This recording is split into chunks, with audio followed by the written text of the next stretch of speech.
A new Wordle puzzle is online. Click on the link to play. Listening to the following video may give you clues. Please like and share the videos.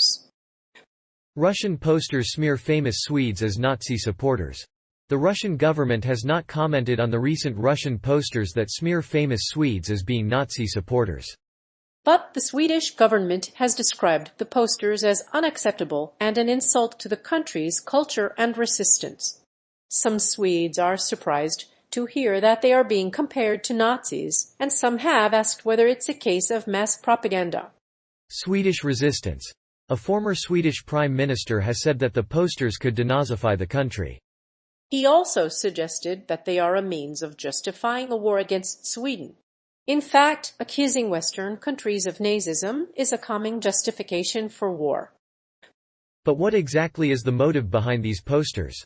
The Swedish Foreign Ministry has refused to comment. However, Sweden's Prime Minister has condemned them as unacceptable.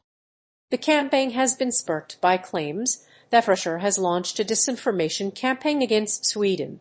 The posters, which have been slapped up all over the Swedish embassy in Moscow, portray Swedish celebrities as Nazi supporters. They also paint the country's king, Gustaf V, as a Nazi. Sweden's prime minister called the campaign inappropriate, and the former prime minister, Carl Bildt, has tweeted his reaction. The Swedish government has responded to these claims with a new propaganda campaign. Posters in Moscow portray famous Swedes as Nazi supporters, including IKEA founder Ingvar Kamprad. Other famous Swedes depicted on the posters include children's book author Astrid Lindgren and filmmaker Ingmar Bergman. Some believe the posters are an attempt to stir up anti-Swedish sentiment in Russia. Meanwhile, Sweden is preparing to join NATO, and Dmitry Medvedev has expressed hostility towards the Nordic country, so in addition to slandering the Nazis, the posters also target famous Swedes. The head of the Swedish Defense Agency, Mikael Östlund, said that the accusations were an attempt to justify a war. The accusation follows the Russian narrative. In a war like Ukraine, the Russian state media has used this strategy to justify its intervention. The accusation against the Jewish state in Ukraine has been particularly effective in promoting war. Swedish monarchy. The Swedish government is upset over the inflammatory posters and has accused Russia of disseminating fake propaganda. It's unclear how many Russian posters are really fake and how many of them are propaganda. Some posters are clearly designed to provoke the Swedish people and Russia, while others are more provocative. According to Mikael Östlund, the communications chief at Sweden's Psychological Defense Agency, some posters are a provocation to both countries. A propaganda campaign against Sweden has gone viral in Russia, and posters with popular Swedes depicted as Nazis have appeared in the country. These posters were placed at bus stops outside the Swedish embassy in Moscow. They even claimed that the Swedish king Gustaf V was a Nazi. The Swedish government, however, condemned the campaign and the posters themselves, claiming that the smears were an insulting attack on its ally, Swedish culture.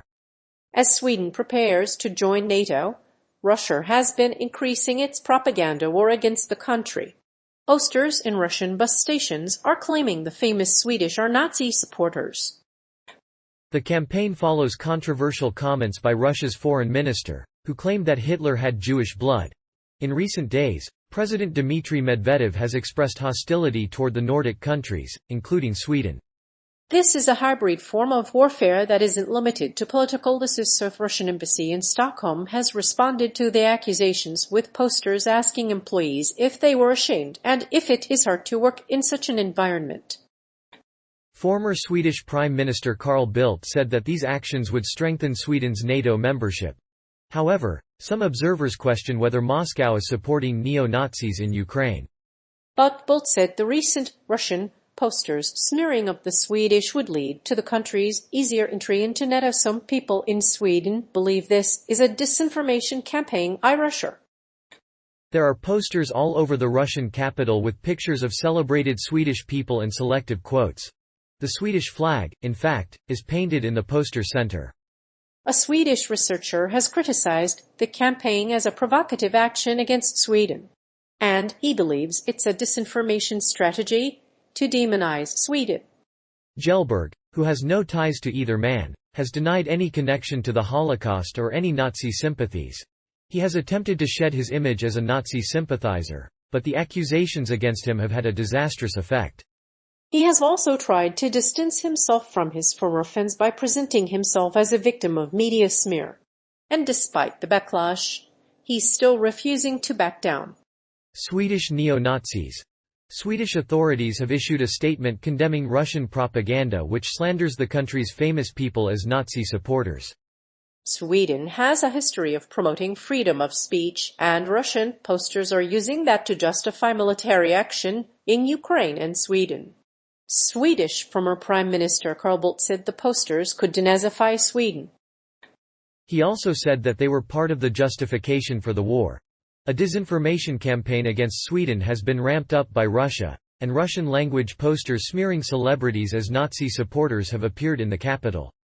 The posters, which are displayed on public walls, feature images of famous Swedes paired with selective quotes and a slogan written in Swedish national colors. Sweden's Prime Minister has branded the campaign unacceptable, and former Prime Minister Carl Bildt has criticized it on Twitter. The Swedish government responded with its own propaganda campaign, which has prompted the Russian embassy in Stockholm to issue its own propaganda.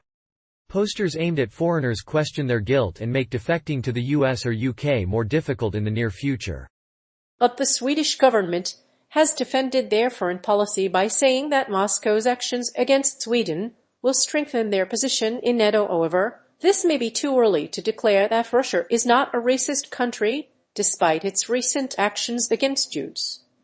The Swedish Defense Agency's communications chief Mikael Östlund is a leading example of this.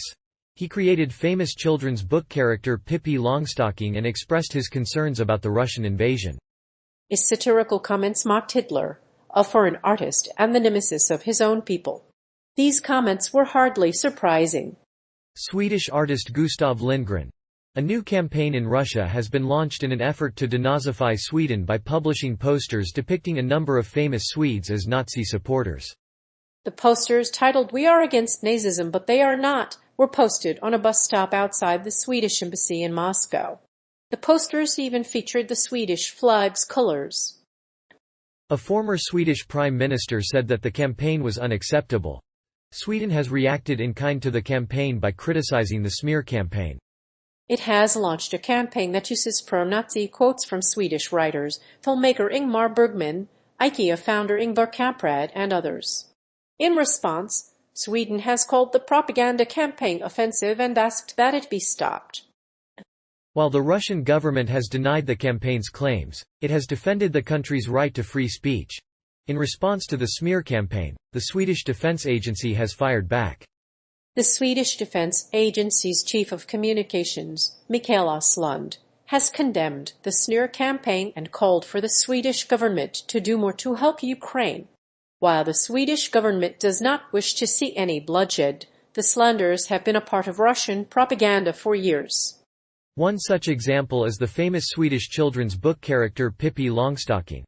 This popular author expressed her concern for the incoming Russian troops. The author mocked Hitler as an unknown German artist and even portrayed him as a nemesis of his own people. The Swedish resistance, in the meantime, has been largely discredited.